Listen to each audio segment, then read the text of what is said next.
नमस्कार बाळांनो, तुमच्या सगळ्यांचं इयत्ता 6वी मध्ये स्वागत. आज आपण 6वी मध्ये गणित हा विषय बघणार आहोत. गणित या विषयामध्ये पहिला टॉपिक बघतोय, बेसिक कन्सेप्ट इन जॉमेट्री. म्हणजे भूमितीमधील जे काही गोष्टी आहेत, ज्या भौतिक गोष्टी आहेत किंवा ज्या पायाभूत गोष्टी आहेत त्यांचा आपण अभ्यास करणार आहोत. चला मग सुरू करूया. पहा, पॉइंट कशाला म्हणायचं? बिंदू. पॉइंट म्हणजे बिंदू. बिंदू कुणाला म्हणायचं? एखाद्या आपण पेपरवर किंवा एखाद्या पेजवर आपण एक टायनी पॉइंट घेतो, एक छोटासा लहानसा बिंदू घेतो, त्या बिंदूला एक डॉट घेतो, त्या डॉटला पॉइंट असं आपण म्हणतो. ते कॅपिटल अक्षराने दाखवायचं. उदाहरणार्थ मी हा एक बिंदू घेतलाय, तर ए या स्वरूपात मी दाखवतो, किंवा कॅपिटल बी सी या स्वरूपात तुम्ही कुठल्याही अक्षराने हे पॉइंट इंडिकेट करू शकता. पॉइंट बी, इथं पॉइंट सी. मग हे लिहायचं कसं बाळांनो? हे पहा, पॉइंट ए, ह्याला कसं लिहिणार? Point B. आणि हे कसं लिहिणार? Point C. या स्वरूपात तुम्हाला हे पॉइंट इंडिकेट करायचे असतात, पॉइंट दाखवायचे असतात. आता याला मी जर असं विचारलं, हे काय आहे? पॉइंट ए आहे. हे काय आहे? पॉइंट बी आहे. हे काय आहे? पॉइंट सी आहे. मराठीमध्ये बिंदू ए, बिंदू बी, बिंदू सी या स्वरूपात. आता लाईन सेगमेंट म्हणजे काय? लाईन सेगमेंट म्हणजे रेषाखंड. रेषाखंड म्हणजे काय? रेषाखंड म्हणजे बाळांनो दोन बिंदू, ह्या दोन बिंदूंना जोडणारी रेषा. समजा हा एक बिंदू आहे ए, हा बिंदू आहे बी, ह्या दोन्ही बिंदूंना जोडणारी रेषा म्हणजेच लाईन सेगमेंट. लाईन सेगमेंट म्हणजे काय? रेषाखंड म्हणजे काय? कोणत्याही दोन बिंदूंना जोडणारी रेषा, त्याला लाईन सेगमेंट असं म्हणतात. आता हे कसं असतं? ही रेषा एवढीच आहे, ए पासून सुरू होते आणि बी पर्यंत संपते, ह्याला लाईन सेगमेंट असं म्हणतो. लिहायचं कसं? या स्वरूपात. Segment A B. Segment A B. मराठीमध्ये रेषाखंड ए बी. मराठीमध्ये कसं लिहिणार? रेषाखंड ए बी. आता किंवा तुम्ही असं लिहिलं तरी चालतं, किंवा तुम्ही जर असं लिहिलात, पहा, सेगमेंट बी ए तरी चालेल. सेगमेंट बी ए असं लिहिलं तरी चालतं. त्याला लाईन सेगमेंट असं म्हणतात. आता पुढचा मुद्दा बघूया. लाईन. लाईन म्हणजे काय? पहा, लाईन म्हणजे रेषा. रेषा कशाला म्हणायचं? तर मी ए घेतो, तर बी घेतो. आता ही रेषा, ह्या रेषाला एल नाव होतो. लाईन म्हणजे काय? की आता ही बी, इथं बी पॉइंट आहे, बी पासून ही रेषा चालली आहे पुढं पुढं. कुठपर्यंत जाणार आहे माहित नाहीये. इन्फानाइट, अनंतापर्यंत जाणार आहे. एच्या पुढे रेषा कुठपर्यंत गेली आहे? बाण आहे. बाणाचा अर्थ सरळ चालली. पहा, सरळ सरळ या फळ्याच्या पासून पुढं पुढं पुढं कुठं चालली आहे माहित नाही. म्हणजे आम्हाला लाईन मध्ये काय सांगता येतं? रेषा कुठपर्यंत आहे हे सांगता येत नाही. जर दोन्हीकडे बाण असेल तर आपण काय म्हणायचं? लाईन. काय म्हणायचं? लाईन. मग हे लिहायचं कसं? Line L. Line L. मराठीमध्ये कसं लिहिणार? रेषा यल. मराठीमध्ये रेषा यल. Line L.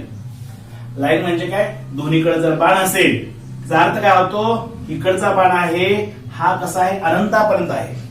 इकडचा बाण आहे तो पण अनंतापर्यंत आहे, इन्फानाइट आहे. कुठं पोहोचेल माहित नाही, त्यामुळं ह्याला म्हणायचं लाईन यल. आता रे म्हणजे काय? रे म्हणजे काय? समजा मी जर पॉइंट घेतो पी आणि इकडे अशी रेषा काढतो, तर क्यू आहे. आता पी पासून सुरुवात झाली, क्यूच्या पुढे रेषा चालली आहे. कुठे चालली आहे माहित नाही. क्यू पासून पुढे रेषा चालली आहे, ती कुठपर्यंत चालली आहे? अनंतापर्यंत चालली आहे. पण पी पर्यंत शेवट आहे. पी तर शेवट आहे, इथं पुढे रेषा नाहीये. ह्याचा अर्थ ह्याला म्हणायचं किरण. काय म्हणायचं? किरण. इंग्रजी म्हणायचं रे. काय म्हणायचं? रे. लिहायचं कसं? रे पी क्यू. रे पी क्यू. किरण पी क्यू. मराठीमध्ये किरण पी क्यू. कारण ही या रेषेमध्ये त्याला किरण का म्हणायचं? कारण की एका ठिकाणी बाण आहे, दोन्हीकडे बाण नाहीये, एका ठिकाणी बाण आहे, त्यामुळे काय म्हणायचं? किरण असं म्हणायचं.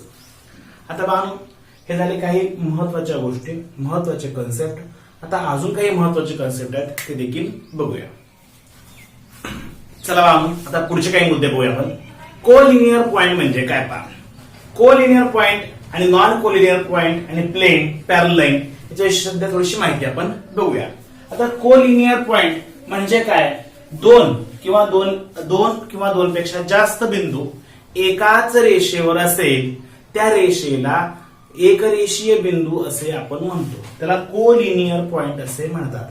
एकरेषीय बिंदू म्हणजे कोलिनियर पॉइंट म्हणजे काय, दोन किंवा दोनपेक्षा जास्त बिंदू एकाच रेषेवर असतील त्याला कोलिनियर पॉइंट असे म्हणतात. इथं पहा इंग्रजीमध्ये व्याख्या अशी आहे, there R 3 or more points which lies on the same line are called collinear point. काय म्हणते पहा, 3 or more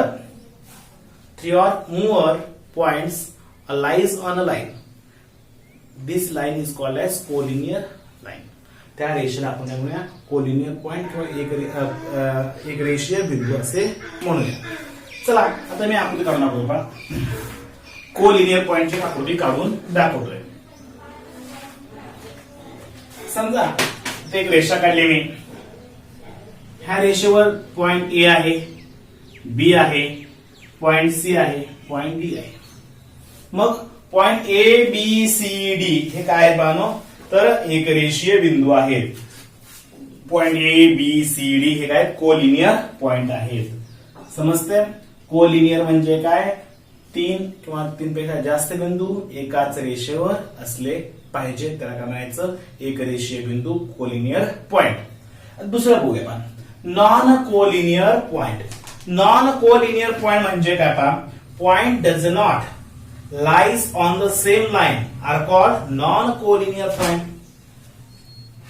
दोन पेक्षा जास्त बिंदू एकाच रेषेवर नसतील किंवा एका रेषेवर नसणाऱ्या बिंदूंना आपण काय म्हणूया, नैक रेषीय बिंदू, नॉन कोलिनियर पॉइंट असं आपण म्हणूया. आकृती कशी असेल मी दाखवतो पहा.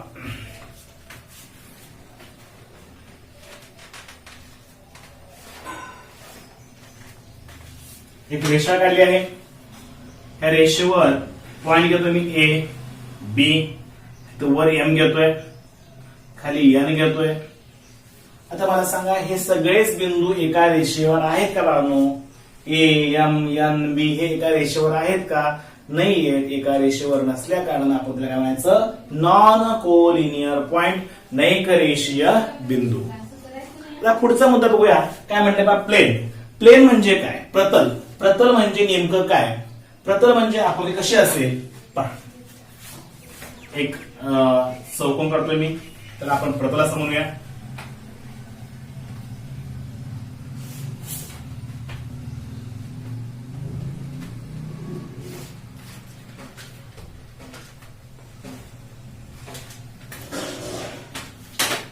हे पहा, हे प्रतल आहे. ह्याला एक नाव देऊया, ए नाव देऊया. प्लेन. प्लेन म्हणजे प्रतल. मग हे लिहायचं कसं, प्लेन एल, प्लेन ए, प्रतल ए, प्रतल ए या स्वरूपात आपण या प्रतल म्हणजे काय, चारी बाजूनी बंदिस्त असणारा त्याला प्रतल असं म्हणतो. आणि ही बाजू अनंतापर्यंत जाते, ही बाजू अनंतापर्यंत. जर असं आपण दाखवलं तर अनंतापर्यंत असेल प्रतल, हे या साईडनं अनंतापर्यंत असेल, या साईडनं देखील अनंतापर्यंत असेल. तुम्ही एवढं लक्षात ठेवायचं आहे, जर चौकोनी चार बाजू असतील त्याला आपण प्लेन असं म्हणतो, प्रतल असं म्हणतो. ह्याला काय म्हणायचं, नॉन कोलिनियर पॉइंट. इथं लिहायचं कसं, A point M, point N आणि point B are non collinear point. हे कसं लिहायचं, point A, point B, point C, point D collinear point, एक रेषीय बिंदू. हे नैक रेषीय बिंदू, हे काय आहे, प्रतल ए. आता पॅरल लाईन्स. पॅरल लाईन्स म्हणजे काय, तर समांतर रेषा. पॅरल लाईन्स समांतर रेषा. समांतर रेषा दाखवायच्या कशा पहा, मी दाखवतो पाहिजे. ही एक रेषा आहे, याला एल म्हणू. दुसरी रेषा आहे, याला एम म्हणू. रेषा एल आणि रेषा एम ह्या दोन्ही रेषा आहेत. पहा, ही रेषा एल वर आहे, रेषा एम अशी खाली आहे. हे दोन्ही सरळ रेषा पहा, अशा कुठपर्यंत, अनंतापर्यंत. इकडे कुठपर्यंत, अनंतापर्यंत. ह्या दोन्ही रेषा कधीच चिटकत नाहीत, म्हणून ह्या रेषा कशा आहेत, समांतर आहेत. मग लिहिताना लिहायचं कसं हे पहा, लाईन एल पॅरल साठी असं चिन्ह, लाईन एम, लाईन एम. मराठीमध्ये लिहिताना रेषा यल, इथं काय लिहिणार मराठीमध्ये, रेषा यल समांतर चिन्ह रेषा यम. या स्वरूपात बाळांनो रेषा यल आणि रेषा यम या चिन्हानं, पॅरल या चिन्हानं आपण दाखवतो. दोन समांतर रेषा असतील, दोन समांतर रेषा दाखवताना या स्वरूपात मध्ये दोन रेषा मारायचं. याचा अर्थ असा होतो त्या दोन रेषा समांतर आहेत, म्हणजे त्याला कसं लिहायचं, लाईन यल पॅरल टू लाईन यम, रेषा यल समांतर रेषा यम. या स्वरूपात महत्वाच्या ज्या कन्सेप्ट होत्या त्या कन्सेप्ट समजल्या तरच आपला पहिला अभ्यास हा समजेल. आता मी जेवढ्या गोष्टी सांगितल्या त्या गोष्टी महत्वाच्या आहेत, तुम्ही वहीमध्ये लिहून घ्यायच्या आहेत. ह्याच्या ज्या व्याख्या असतील मी व्हिडिओच्या नंतर तुम्हाला व्याख्या टाकतोय. गणित प्रॅक्टिस सेट 1 त्यामध्ये प्रश्न पहिला काय झाला पहा, ऑब्झर्व द फिगर, खालील आकृतीचं निरीक्षण करा and answer the following questions. तुम्हाला काही पॉइंट दिले, त्या पॉइंटचे नाव तुम्हाला लिहायचे आहेत आणि नेम लिहायचे आहेत. पहा चला बघूया. मग पहिल्यांदा विचारलंय कोलिनियर पॉइंट, आकृती दिली आहे, ह्या आकृतीकडे बघायचं आहे. कोलिनियर पॉइंट म्हणजेच एक रेषीय बिंदू कोणकोणते आहेत ते आपल्याला लिहायचे. पुढे विचारलंय रेस, या आकृतीमध्ये किरण कुठले कुठले आहेत ते लिहायचे आहेत. 3 नंबरला विचारलंय लाईन सेगमेंट, रेषाखंड, रेषाखंड कोणते आहेत ते लिहायचे आहेत. आणि लाईन रेषा कुठले कुठले आहेत ते आपल्याला लिहायचं आहे. आता प्रश्न समजावून घेऊया. आकृती आहे, या आकृतीमध्ये कोलिनियर पॉइंट कुठले कुठले, एक रेषीय बिंदू. एक रेषीय बिंदूंची व्याख्या काय आहे, तीन पेक्षा जास्त बिंदू एकाच रेषेवर असायला पाहिजे. तीन पेक्षा जास्त बिंदू. चला मग बघूया. एम ओ टी हे 3 बिंदू आहेत, एकाच रेषेवर आहेत, म्हणून हे काय आहेत, कोलिनियर पॉइंट आहेत. कुठले कुठले कोलिनियर पॉइंट पहा, पॉइंट बिंदू कुठले, एम ओ टी हे काय कोलिनियर पॉइंट आहेत. अजून कोण आहे एकाच रेषेवर, ही एक रेषा आहे, एकच रेषा आहे, R O N, point R O N, हे तिघ देखील एकाच रेषेवर आहेत. म्हणजे हे काय झाले, कोलिनियर पॉइंट. हे कोलिनियर पॉइंट होऊ शकत नाही, का बरं, 3 किंवा 3 पेक्षा जास्त बिंदू एकाच रेषेवर पाहिजे, दोनच आहेत ना, त्यामुळं हे होऊ शकत नाही. पहिला मुद्दा समजला का पहा, कोलिनियर पॉइंट एक रेषीय बिंदू, ही रेषा, ह्या रेषेवर 3 बिंदू आहेत म्हणून कोलिनियर पॉइंट लिहून घेतलं. हे रेषा, ह्या रेषेवर 3 बिंदू आहेत त्यामुळे हे कोलिनियर पॉइंट आहे. पुढे विचारलंय रेस, किरण. किरण कसं असतं, किरण आपण यापूर्वी पाहिली आकृती, असं या स्वरूपात किरण असतं. मग अशी आकृती तुम्हाला दिसते कुठे आकृतीमध्ये, इथे पहा, ओ एम ही एवढी किरण आहे, एवढंच. रे किरण, मराठीमध्ये लिहायचं किरण, ओ एम. दुसरं कोण आहे, ओ आर, रे ओ आर. अजून ओ एस, रे ओ एस, रे ओ टी, रे ओ एन, रे ओ पी. या स्वरूपात हे किरण झाले. पुढे आहे लाईन सेगमेंट. लाईन सेगमेंट म्हणजे काय, म्हणजेच सेगमेंट याचा अर्थ रेषाखंड. इथं पहा या स्वरूपात हे 2 बिंदू एकाच रेषेमध्ये असतात. मग ह्या 2 बिंदू या स्वरूपात 2 बिंदूंना जोडणारी रेषा म्हणजे रेषाखंड. रेषाखंड कोणकोणते, आकृतीमध्ये पहा, रेषाखंड कोणकोणते.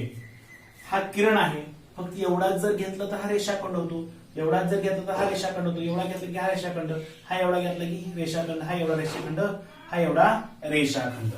मग कुठले कुठले पहा, सेगमेंट मी SEG लिहितो मराठीमध्ये, इथं रेषाखंड असल्या कुठला कुठला आहे, पहिला मोठी रेषा घेतो MT. पुढं सेगमेंट ही मोठी रेषा घेतोय RN. आता सेगमेंट रेषाखंड MO, सेगमेंट रेषाखंड OT, पुढं segment RO, segment OS, segment OP. या स्वरूपात हे रेषाखंड झाले. आता विचारले लाईन. लाईन म्हणजे काय? आकृती आपण यापूर्वी पाहिली होती. लाईनची आकृती अशी असेल का? या स्वरूपात रेषा. मग या स्वरूपात लाईन कुठं आहे हे पहा. एम आणि टी हे पूर्ण लाईन आहे. मग मी कुठल्या कुठल्या लाईन्स आहेत ते लिहून घेतोय.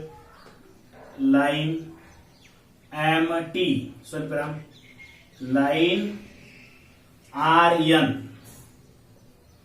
दोन लाईन आहेत. अशा स्वरूपात प्रश्न पहिला आपला संपला. प्रश्न दुसरा बघूया. क्रमांक दुसरा काय दिलाय पहा. Write the different names given line. ह्या एक रेषा दिली तुम्हाला. त्या रेषेवरून तुम्हाला वेगवेगळी नावं तुम्हाला द्यायची आहेत. या रेषेची वेगवेगळी नावं काय आहेत ते लिहायचे पहा. तिथं रेषेचा एल नाव आहे. चला मग ह्या रेषा आपण कुठल्या स्वरूपात आपण वाचन करतोय ते लिहूया. Line L. ह्या रेषेचं पहिलं नाव आपण असं लिहूया लाईन एल. मराठीमध्ये रेषा एल. अजून वेगळ्या पद्धतीनं काही वाचन करता का पहा. लाईन रेषा ए बी. पुढे लाईन रेषा बी सी. अजून पहा लाईन रेषा सी डी. अजून वेगळ्या पद्धतीनं वाचन करता येतं का पहा. Line A C. अजून वेगळ्या पद्धतीनं लाईन ए डी झालं का पहा. ए डी नाही झालं. Line A D. लाईन पुढे बीडी. बीडी झालं का नाही झालं. लाईन बीडी. या स्वरूपात आपण ह्या रेषेचं वाचन करू शकतो. प्रश्न क्रमांक 2 आपला असा प्रश्न विचारला होता. एक रेषा दिली होती. त्या रेषेवरून आपल्या त्या असणाऱ्या आकृतीमध्ये रेषा कोणत्या आपला तयार करता येतील किंवा त्या रेषेचं वाचन कशा स्वरूपात करता येईल. मग या स्वरूपात या रेषेचं वाचन आपला करता येईल. आता प्रश्न तिसऱ्याकडे वळूया. चला बघा प्रश्न क्रमांक तिसरा आता बघूया आपण. Question number 3. Match the following. आपल्या जोड्या जुळवा करायचा आहे. पहिल्यांदा एक ग्रुप ए दिलाय, दुसरा ग्रुप बी दिलाय. गट ए आणि गट बी दिलेत. ह्यामध्ये आपल्या जोड्या जुळवायचं आहे आणि मी 3 नंबरच्या ह्या कॉलम मध्ये आन्सर याचं लिहितोय. काही मुलं काय करतात सरळ अशी जोड्या जुळवतात. असं जोड्या जुळवायचं नाहीये. चला मग बघूया. पहिल्यांदा काय दिलंय पहा. ग्रुप ए मध्ये दोन्हीकडे बाण आहे. दोन्हीकडे बाण असेल तर आपण काय म्हणतो त्याला लाईन म्हणतो. आणि 2 बिंदू आहेत, मध्ये रेषा आहे, सेगमेंट म्हणतो. आणि हे प्रतल आहे, प्लेन आहे. आणि इकडे एका ठिकाणी बाण आहे, रे म्हणतो. आता आपण जोड्या जुळूया. 1 नंबरला इथं दोन्हीकडे बाण आहे, लाईन कुठे आहे पहा सी. मग मी असं डायरेक्ट लिहितोय 1 नंबरला उत्तर आले सी. 2 नंबरला पहा 2 बिंदू आहेत आणि मध्ये रेषा आहे, सेगमेंट आहे, रेषाखंड आहे. 2 नंबरचं पर्याय काय डी. 2 नंबरला डी हे उत्तर आहे. 3 नंबरला बघूया पहा. प्रतल आहे, प्लेन कुठे आहे पहा प्लेन तर बी आहे. 3 नंबरला बी. डाटा पास लिहू. 3 नंबरला बी. पुढे 4 नंबरला पहा रे आहे. 4 नंबरला रे आहे. एक पर्याय. या स्वरूपात तुम्हाला प्रश्न क्रमांक 3 हा जोड्या जुळवा असा प्रश्न होता. क्वेश्चन नंबर 14 काय दिलाय पहा. मी वाचतोय प्रश्न पहा. Observe the given figure. आपली एक आकृती आहे, त्या आकृतीकडे निरीक्षण करायचं आहे आणि असा प्रश्न विचारलाय. नेम खाली नावं द्या लिहा म्हटले पहा. पॅरल लाईन्स, कॉन्ग्रुएंट लाईन आणि पॉइंट ऑफ कॉन्फरन्स यांची आपल्या नावं लिहायची पहा. चला आता आकृतीकडे निरीक्षण करूया. ए बी सी हे 3 रेषा ए मधून गेल्यात. तिथं पी आणि क्यू ह्या 2 रेषा डी बिंदू मधून गेलेत. ठीक आहे. एडी नावाची काय आहे लाईन आहे, रेषा आहे. चला मग पॅरल लाईन्स कुठल्या कुठल्या, समांतर रेषा कोणत्या आकृतीमध्ये बघूया. आता पहा ही रेष बी एम ही रेष समांतर दिसते. कुठली पहा लाईन बी रेषा बी पॅरल समांतर चिन्ह लाईन एम. ह्याला अजून कोण समांतर आहे पहा. तिसऱ्या रेषेला ही क्यू रेष देखील समांतर आहे. Line Q. ह्या 3 रेषा एकमेकाला समांतर आहेत. तसंच अजून वेगळ्या रेषा कोणकोणत्या समांतर आहेत पहा. लाईन ए आणि लाईन पी ह्या दोन रेषा समांतर आहेत पहा. लाईन ए समांतर लाईन पी, रेषा एल, रेषा पी ए आणि रेषा पी हे बघा ही रेष समांतर आहे. मग दोन रेषा ह्या कधी चिटकत नाहीत. जर मी ह्या रेषा पुढे वाढवल्यात हे चिटकत नाहीत. तसंच मगाशी बी मी म्हटलं पहा, बी आणि एम, बी आणि एम ह्या दोन्ही रेषा पुढे वाढवल्यात अजिबात चिटकत नाहीत. तसं क्यू देखील ही रेष देखील एम ला चिटकत नाही. पण तुम्ही जर बी आणि पी घेतलात ही रेष चिटकते पहा, त्यामुळे आपण ती रेष घेतली नाहीये. इकडे ए आणि बी कडे पहा, ए आणि पी कडे, ए आणि पी देखील हे रेषा कशा आहेत, ए आणि पी, ही ए रेष ही पी रेष, असं पुढे अनंत आपण वाढवलं तर त्या एकमेकांना चिटकत नाहीत. ह्यांना समांतर रेषा असं म्हणतात, त्यांना पॅरल लाईन्स असं म्हणतात. पुढचा मुद्दा आहे कॉन्करंट लाईन्स. कॉन्करंट लाईन्स म्हणजे काय पहा, एकाच बिंदूतून जाणाऱ्या रेषा कुठल्या कुठल्या पहा. आता पॉइंट ए, ए मधून कोणकोणत्या रेषा गेल्या पहा, त्यांची नावं लिहूया आपण. पॉइंट ए मधून जास्तीत जास्त किती रेषा गेल्या, दोन किंवा दोनपेक्षा जास्त रेषा जी जाव्यात त्याला आपण कॉन्करंट लाईन्स म्हणतो. तर मी कॉन्करंट लाईन्स मध्ये काय करतो पहा, लाईन ए स्वल्पविराम, लाईन बी, लाईन सी आणि लाईन एडी. लाईन एडी एकाच बिंदूतून कोण कोण गेलंय, ए नावाची रेष गेली, बी नावाची रेष, सी नावाची रेष आणि एडी नावाची रेष ए मधून. तसं अजून एक कुठली आहे का बघा, अजून एक डी मधून पहा कोण कोण गेले, लाईन पी, लाईन क्यू आणि लाईन एडी. लाईन एडी या स्वरूपात ह्या रेषा ए पॉइंट मधून आणि डी पॉइंट मधून जास्तीत जास्त दोनपेक्षा जास्त रेषा गेल्या त्याला आपण कॉन्करंट लाईन्स म्हणतो. तिसरा मुद्दा पॉइंट ऑफ कॉन्करन्स. आता पॉइंट ऑफ कॉन्करन्स म्हणजे काय पहा,